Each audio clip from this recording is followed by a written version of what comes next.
So geng, hari ni kita main makan kat nasi kandang IPD. Dia potong. Mana ni?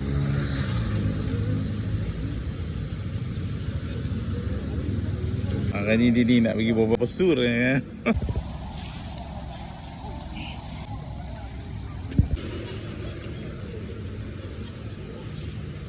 Ni budak-budak ni nak main try kat nasi kandang IPD ni. Ini punca main potong. Dia ni tak habis-habis dengan NS. Bruh.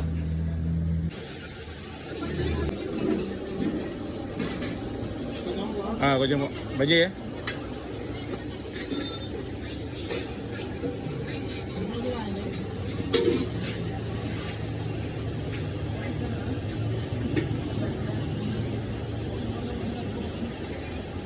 Ayam dada.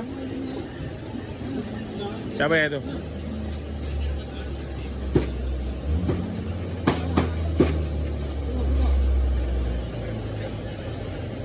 Okey.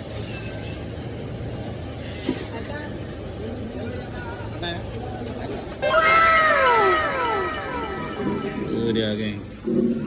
Duduk. Penanti. Ini. Siapa tak mahu? Siapa? Oh, padu.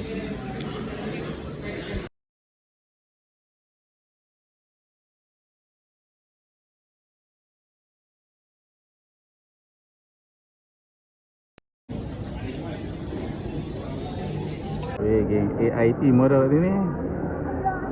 Wang kadiang murah. Kanda murah. Jom geng, clear tu weh. Okay geng, settle dah makan. Jom kita balik.